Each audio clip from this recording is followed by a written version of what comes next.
Hello வணக்கம் நேர்களே, வளமை போலதான் நான் மெடோனா. இன்றைக்கு ஆரை பற்றி பார்க்க போறோம்டா வடிவேல். இந்த வடிவேலை பார்த்த உடனே ஒரு சிரிப்பு வந்துடும். அவ்வளவுக்கு அவர் ஃபேமஸா ஆகிட்டார். இப்ப வடிவேல் காமெடி சொல்ல வர முதலே எங்களுக்கு பார்த்தோன்னு ஒரு சிரிப்பு வந்துடும். இந்த வடிவேலை பற்றி தான் நாங்கள் இன்றைக்கு பார்க்க போறோம். இந்த வடிவேல் ஃபுல் நேம் வந்து குமர வடிவேல். இதுதான் அந்த வடிவேல். அது சினிமா துறைக்கு வந்த பிறகுதான் அவர்கிட்ட பேர் வந்து வடிவேலாக மாற்றி அமைத்தது. இந்த வடிவேல் ஸ்டோரி எப்படி அவர் வாராருண்டா, அவர் கிராமத்துல இருந்து சென்னைக்கு வாரார். வரைக்குல ஒரு லாரியில ஏறி வாரார்.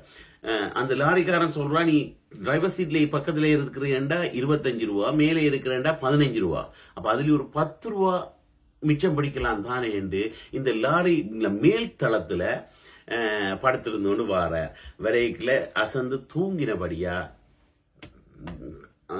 வச்சிருந்த பணம் முழுக்க காத்துல பறந்துடுச்சு. அப்ப லாரி டிரைவர் நிப்பாட்டுறார். அவர் டீ குடிச்சு சாப்பிடறதுக்கு, அண்ணி காசு காத்துல பறந்துடுது. பக்கத்துல இருந்தவங்க எல்லாரும் சிரிச்சவங்க. இவன் போய் சொல்றான்னு தான் எல்லாரும் சிரிச்சது. உண்மையில அந்த டிரைவர் அவருக்கு பரோட்டா வாங்கி கொடுத்து திருப்பி லாரியில் ஏற்றி கொண்டு போய் சென்னையில விடுறார். ஆனா வீட்டு ராமபுரம் இடத்துல விடுறார். ஆனா விடுறது மாத்திரம் இல்லாம 5 ரூபா காசும் கொடுத்து போட்டு விடுகிறார். நேர்களே, இந்த வரைக்கும் இது வடிவேல் தனது இன்டர்வியூக்கள்ல சொல்லி இருக்கிறார்.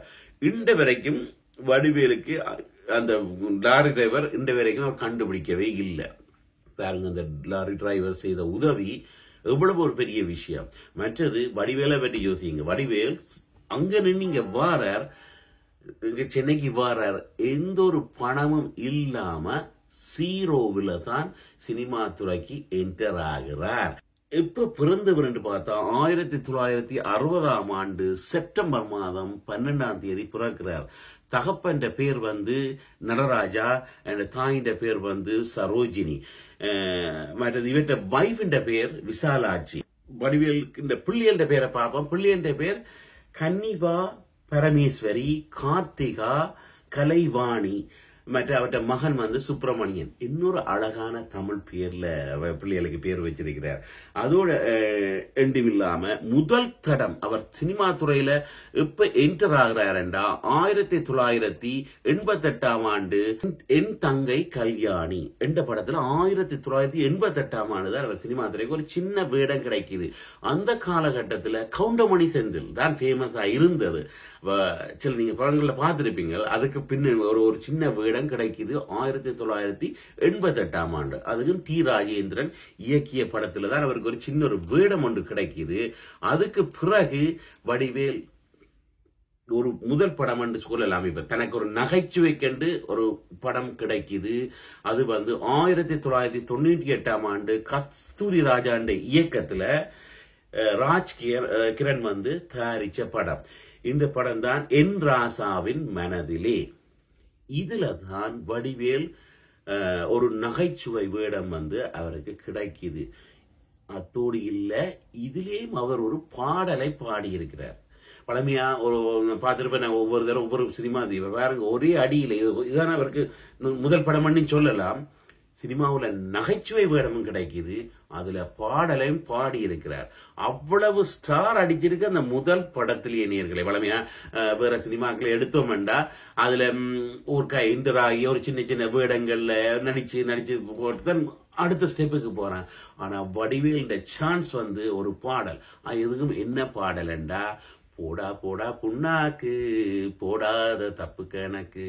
இந்த பாடல் பாடக்கூடிய ஒரு சான்ஸ் வந்து அதுல நடிக்கிற சான்ஸ் வந்து வடிவேலுக்கு கிடைச்சிருக்குது.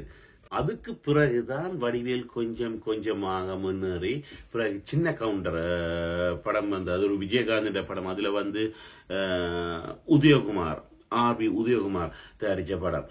அதுல ஒரு அவருக்கு குடபிடிக்கிற சீன் ஒன்று கிடைச்சது.